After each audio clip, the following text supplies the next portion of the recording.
Bincang Bersama. Halo Sobat Usus, podcast Bincang Bersama. Kali ini bersama dengan saya Daryl Adam. Dan seperti biasa kita akan ajak Anda untuk belajar ya tentang kesuksesan seseorang yang notabene-nya kadang-kadang tuh nggak sesuai dengan apa yang dijalani sebagai sebuah bentuk aktivitas akademisnya di masa lalu. Nah, contohnya saya bergerak di bidang ekonomi akuntansi tapi jadi host, jadi presenter, jadi MC, jadi moderator. Nah, sama nih jalan hidup saya tapi beda rezeki kayaknya ya dengan narasumber di podcast Bincang Bersama kali ini, karena beliau dulu katanya mengambil pendidikan akademisnya tuh di dunia ekonomi dan juga akuntansi. Kalau nggak salah saya dapetin informasinya ya. Tapi kok sekarang menjadi konselor di bidang mimpi. Yuk kita tanya langsung untuk kesempatan kali ini bersama dengan Ibu Evelyn De Ciana. Apa kabar Bu? Baik. Saya mimpi apa ya bisa ketemu Ibu ya? Biasanya tuh gimana kalau ketemu orang yang lebih pintar, lebih expert, lebih di atas kita tuh identik dengan mimpi apa?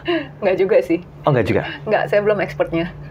Oke, berarti masih statusnya konselor? Konselor. Oke. Bu, tadi di awal saya coba spill sedikit tentang sosok Ibu. Sempat belajar ekonomi. Iya. Pokoknya aktivitas akademisnya tuh berbeda dengan yang saat ini. Emang ada apa sih sebenarnya dengan ekonomi itu? Sebenarnya passion saya itu dari psikologi. Cuman orang tua tuh nggak pernah ngizinin saya belajar psikologi. Alasannya? Zaman dulu itu psikologi mau kerja di mana? Oke, mentok HRD ya? Iya. Itu HRD juga belum tentu kan? Jadi ya udah, saya jalanin aja maunya orang tua kan. Oke. Setelah anak-anak udah besar, nah saya boleh dong ngerjain passion saya sendiri. Nah itu makanya saya mulai ngambil kuliah lagi di psikologi. Oke, sebentar. Itu kan akhirnya Ibu ngambil kuliah lagi di psikologi ya. Tapi waktu pertama kali milih jurusan ekonomi itu, yang minta dan maksa itu siapa? Orang tua. Mau nggak mau ikut aja? Ikutlah. Ngejalaninnya gimana, Bu? Ya udah, dijalanin aja. Enak nggak enak ditelan aja? Iya. Kasihan ya udah bakar duit. Kasihan bener. Mental kita keteken. Iya. Tuh, jadi orang tua jangan kayak gitu. Nggak Biarin boleh. aja anaknya yang nyusul maunya kemana. Bener ya, Bu ya? Iya, kadang-kadang harus diarahin juga kayak gitu. sih. Ya. Nah, saat itu nerima nggak diarahin? Terima. Tapi kepaksa? Dibilang terpaksa sekali juga enggak sih. Pada saat itu nggak kepikir sih. Saya mikir, oh ya udahlah, ngambil ekonomi bener juga gitu ya. Psikologi mau kerja apa gitu. Ya, saat itu ya? Oke. Tapi terus kemudian pada saat saya udah mulai banyak waktu luang, kayaknya. Nah, terus kemudian saya ketemu nih teman saya yang merupakan mentor saya juga. Beliau adalah seorang psikolog senior. Terus kita lagi bincang-bincang ngomongin tentang psikologi karena beliau adalah seorang psikolog kan. Dan beberapa teman sih. Kemudian kita ngobrol, saya ngambil sertifikasi tentang mimpi. Terus kemudian baru dibilang, kenapa kamu nggak mendalami dunia psikologi? Akhirnya ya udah, dan ada yang online. Jadi nggak usah terlalu ngabisin waktu seharian gitu di kampus kan. Di kelas khusus memang. Wait. Menarik nih. Ngambil sertifikasi tentang mimpi. Saya langsung ke inti ya. Ini yang menarik dari mimpi apa sih? Kan kadang-kadang ada orang yang tidurnya tuh deep sleep banget, nggak mimpi apa-apa, bangun seger. Iya. Ya itu pertama. Yang kedua, ada yang mungkin karena banyak pikiran, banyak masalah, sehingga terbawa ke alam bawah sadarnya, dia mimpi sesuatu hal, akhirnya kebangun, malah bangun paginya nggak seger. So Ibu, apa yang menarik tentang mimpi sehingga Bu Evelyn ini tersertifikasi dan berusaha untuk mendapatkan sertifikasi tentang mimpi ini? Di dunia psikologi, itu ada sub yang namanya psikoanalitik. Yang memeloporinya itu sebenarnya adalah Sigmund Freud. Sigmund Freud ini percaya bahwa mimpi itu membawa pesan.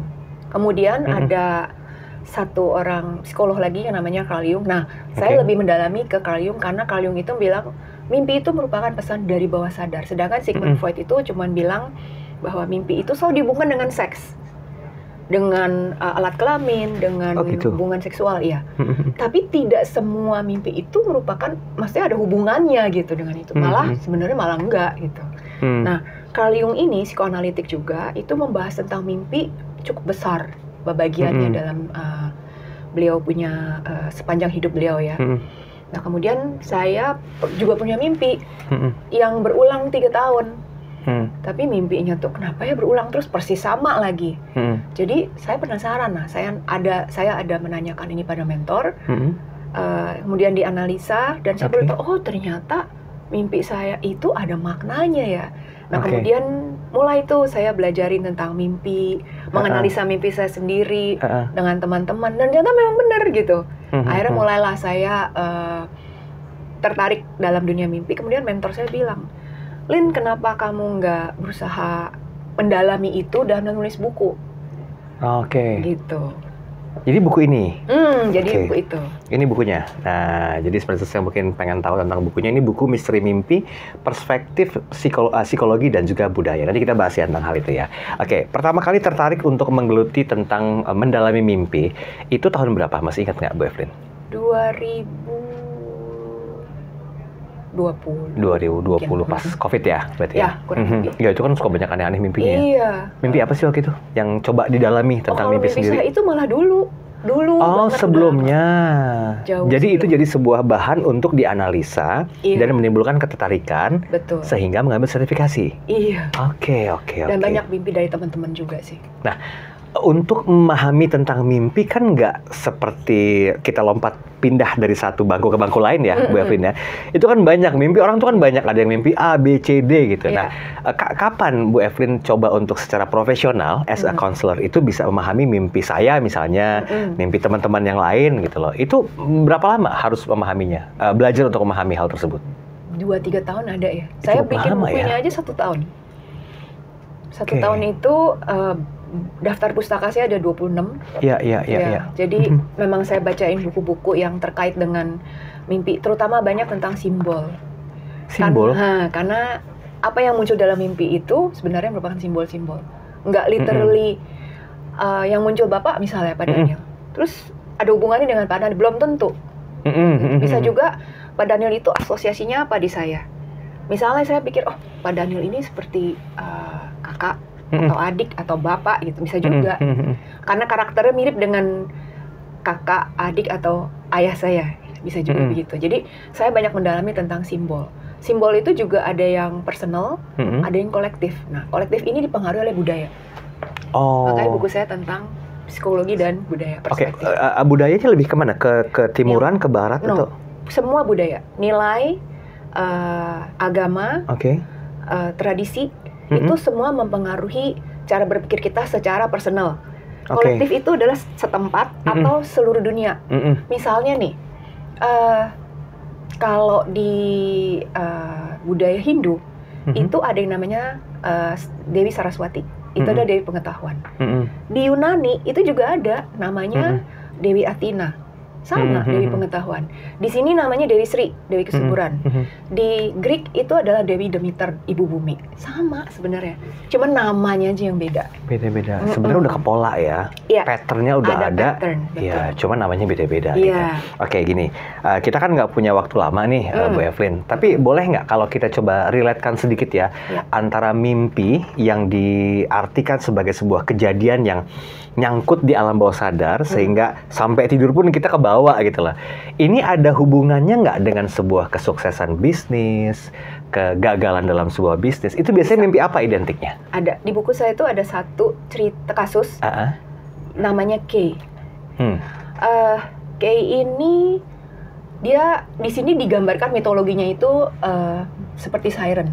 Siren ini adalah, kalau dalam mitologinya Yunani, Siren ini adalah dayang-dayangnya Persephone, Dewi Persephone. Persephone ini adalah anaknya Demeter, Dewi Demeter yang tadi itu. Nah, pokoknya singkat cerita, nanti baca aja di buku.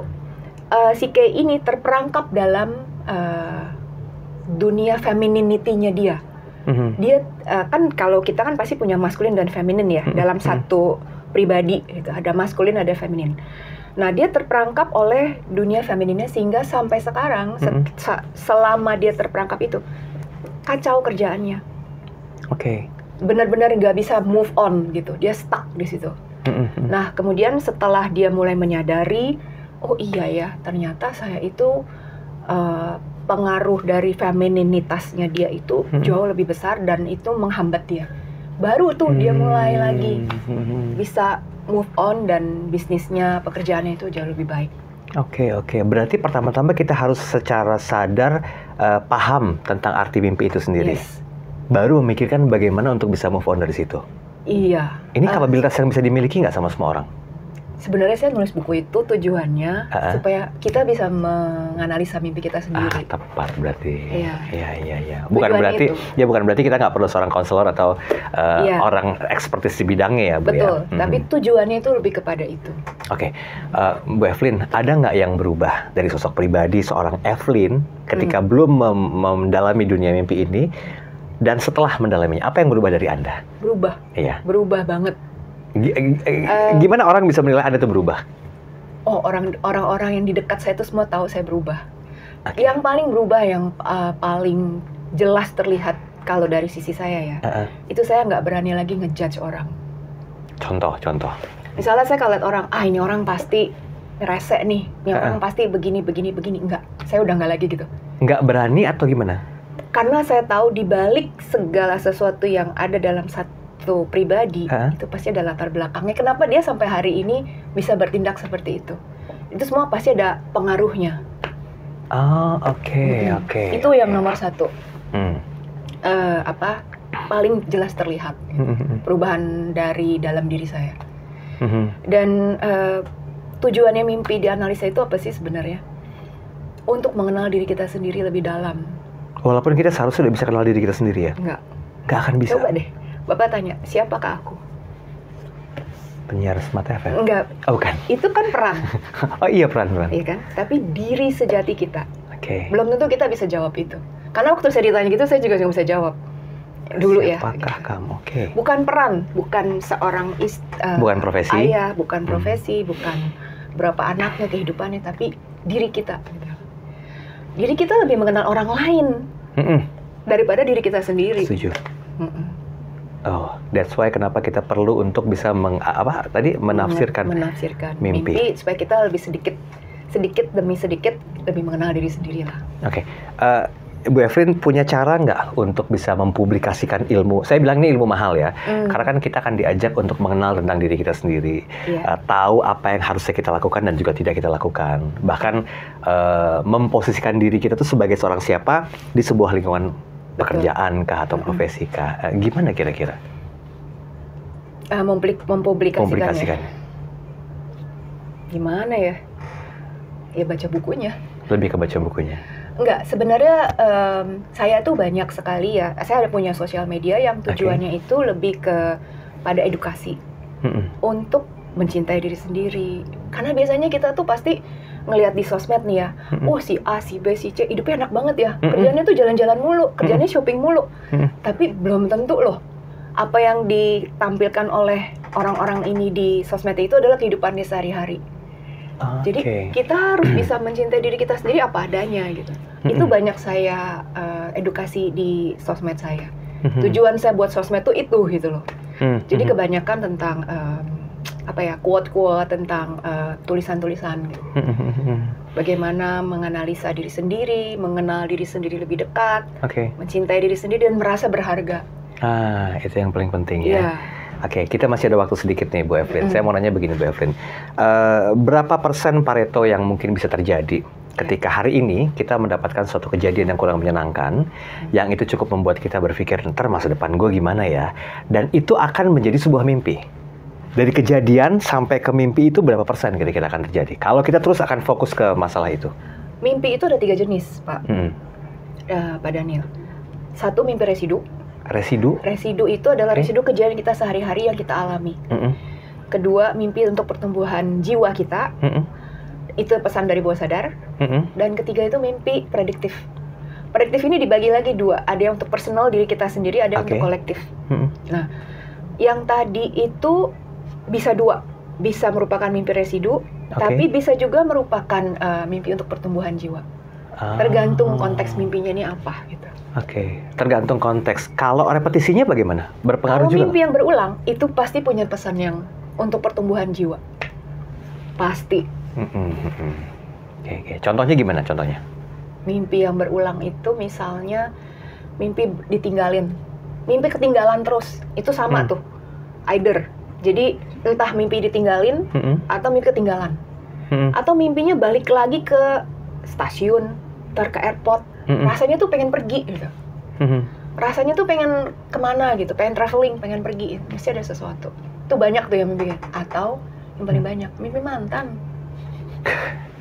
Bener, mimpi mantan itu paling itu kan banyak. harusnya dibuang ya, nggak usah dimimpiin lagi. Namanya juga mantan ya. Oke, namanya juga mantan gitu kan. Oke, gimana kalau mimpi mantan tuh identiknya dengan apa? Kita belum selesai dengan dia atau dia yang belum selesai dengan kita? Setiap mimpi itu membawa pesan bukan untuk orang yang dimimpikan, tapi untuk diri kita sendiri. Untuk urusan? Apapun itu. Lebih ke arah perbaikan? Apapun itu. Oke. Untuk diri kita, bukan untuk orang yang dimimpikan. Kalau orang itu mimpi kita, itu untuk dia juga mimpinya. Pesannya untuk si pemimpi pokoknya. Bukan untuk orang yang diimpikan dalam mimpi. Jadi karakter yang muncul dalam mimpi itu mempunyai asosiasi terhadap kita. Terhadap diri kita sendiri, bukan terhadap orang lain. Makanya kalau orang konsultasi gitu ya, klien-klien saya konsultasi, saya nggak pernah bisa mengartikan mimpi mereka. Saya akan bertanya balik dan mereka mengartikan mimpinya sendiri. Lebih ke coaching ya? Iya. Kita sendiri yang menemukan jawabannya. Betul, tapi saya mengarahkan aja. Probing questions itu penting. Ya. Bagaimana dengan orang yang jarang sekali mimpi? Nggak apa-apa. Lebih baguskah atau bagaimana? Nggak juga.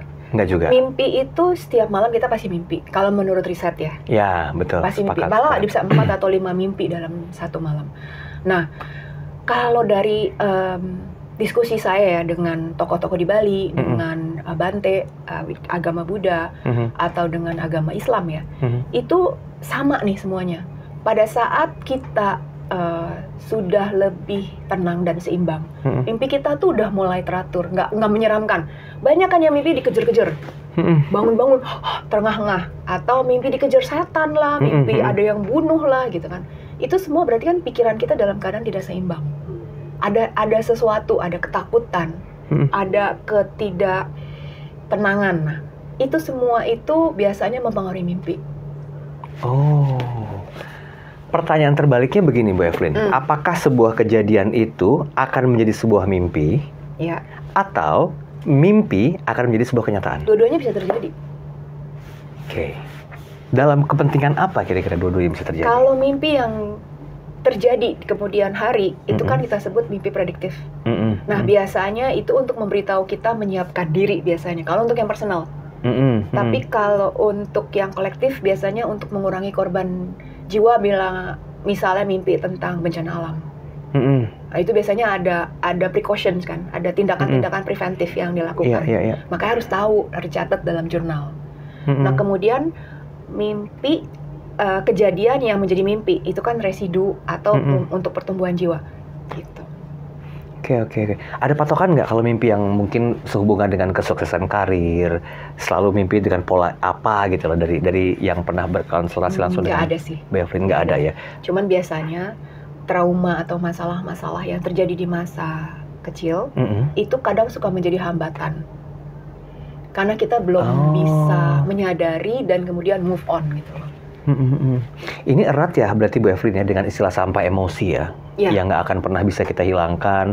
Betul. Tetap ada di alam bawah sadar dan suatu saat tuh bisa tertrigger, keangkat dengan hanya dipantik sebuah masalah. Iya, atau kejadian, atau misalnya ada orang kejadian dalam dunia nyata deh. Misalnya orang beli minuman milk tea gitu, tapi terus kemudian inget lagi minum milk tea sama mantan.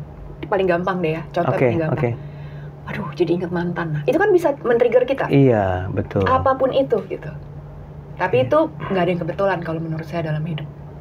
Maksudnya?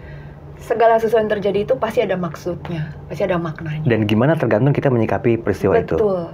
Mau terus-terusan nggak ingat sama mantan? Mau terus-terusan nggak kita dalam situasi tidak mau memaafkan orang lain? Oke. Ini kenapa bahas jadi mantan sih?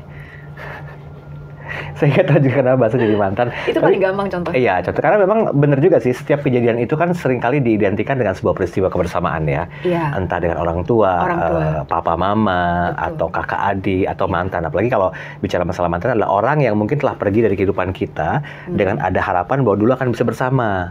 Iya. Oke, nah saya mau tanya nih, apakah memang kebahagiaan itu lebih berpotensi untuk menimbulkan sebuah mimpi, atau kekecewaan yang akan terus berulang dengan menimbulkan sebuah mimpi? Tadi yang saya bilang, kalau menurut Bante ya, kalau orang yang sudah dalam keadaan seimbang, berarti kan dia udah bahagia nih. Oke. Mimpinya udah lebih teratur, nggak yang aneh-aneh gitu. Teratur gimana maksudnya? Nggak yang aneh-aneh, nggak mimpi dikejar orang, nggak mimpi dibunuh gitu kan. Tapi kalau orang yang masih berada dalam kekecewaan, kepahitan, kemarahan, kebencian ya, dendam apalagi, wah itu mimpinya pasti. Oh iya? Iya, pasti menyeramkan.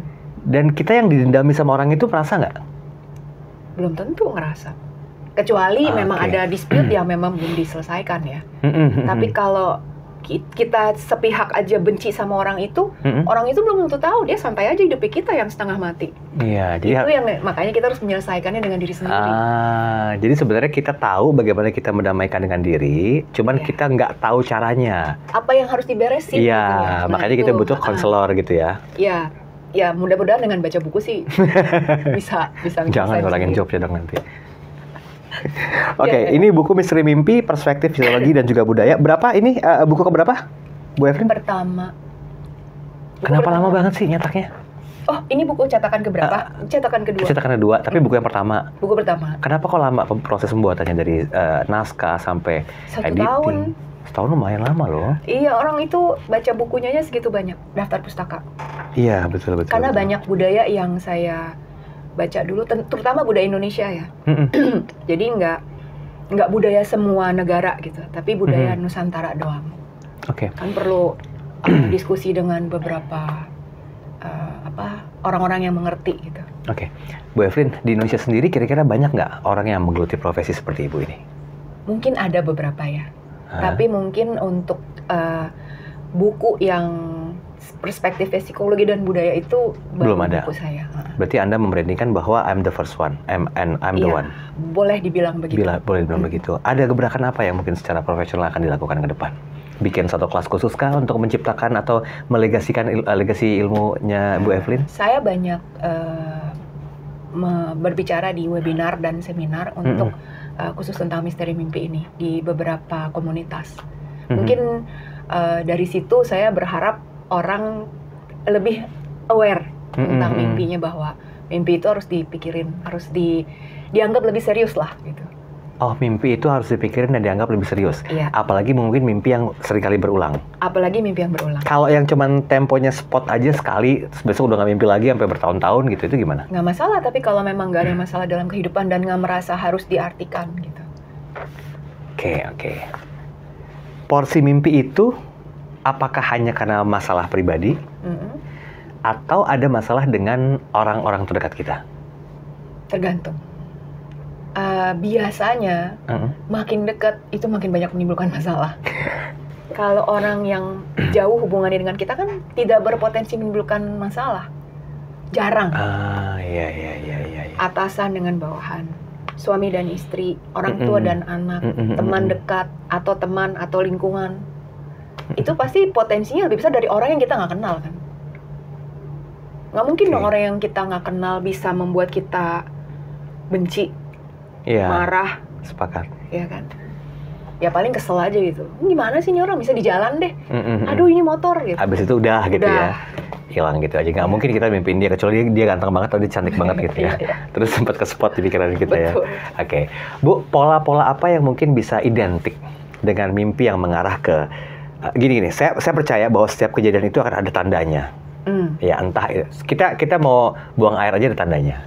Kita mau sakit aja ada tandanya gitu. Betul. Ya. Dan saya yakin juga mimpi itu ada tandanya. Ada nggak pola-pola yang kerap kali berulang sebagai sebuah mimpi? Boleh sebut mimpi apa aja? Yang mengidentikan ini kita siap akan menuju ke tangga sukses berikutnya, atau justru sebaliknya? Apa ininya tandanya?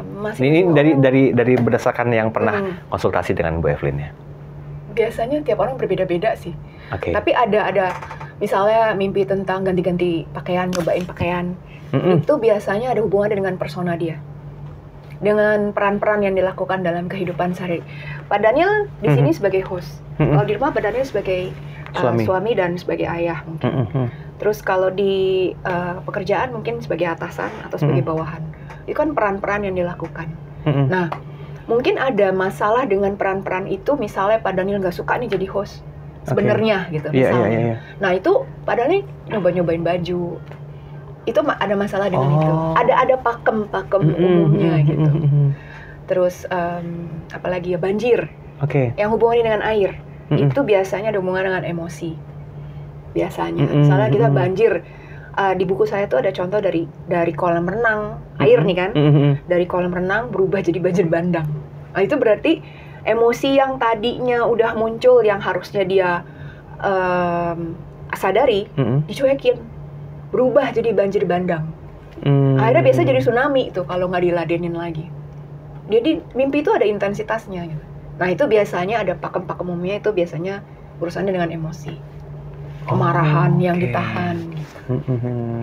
Berarti ini kita harus bisa lebih memahami tentang arti mimpi dari sudut pandang diri sendiri ya. Betul. Mengenal diri sendiri kan. Ya. Oke, baik. Kita udah nggak punya cukup waktu lama lagi sehubungan dengan apa yang disampaikan oleh Ibu Evelyn. Tapi kalau Anda mau cari bukunya, ini buku Misteri Mimpi, Perspektif Psikologi dan juga Budaya. Ini saya sih bilang beliau nomor 1 lah ya untuk bisa membrandingkan diri si ekspertis perspektif psikologi dan juga budaya sehubungan dengan Misteri Mimpi. Ibu, ada yang mau disampaikan nggak kira-kira kepada Smarters yang dengerin podcast Bincang Bersama kita hari ini tentang mimpi? Ataukah mungkin mencoba untuk mengajak membuat banyak sekali Evelyn lain di luar sana? Iya, saya nggak keberatan, tapi coba dianggap lebih serius mimpi-mimpinya, jangan dicuekin, terus kemudian dicatat dalam jurnal yang khusus untuk mimpi. Mengenali diri sendiri itu jauh lebih baik daripada kita mengenal orang lain. Oke, baiklah. Mungkin sedikit buat Anda yang mau interaksi, di kolom yang biasa kami tampilkan, kalau Anda mau tulis mimpi Anda apa dan artinya apa, silakan ya. Tapi jangan lupa miliki buku ini. Harga spesial untuk Anda. Dan ini kami bahas di program Book of the Week. Jadi saksikan terus kanal YouTube Smart FM. Bu Evelyn, terima kasih waktunya. Terima kasih. Mudah-mudahan saya mimpi ketemu Ibu ya. Nanti malam ya. Sampai ketemu di podcast Bincang Bersama berikutnya. Sampai jumpa. Bincang Bersama.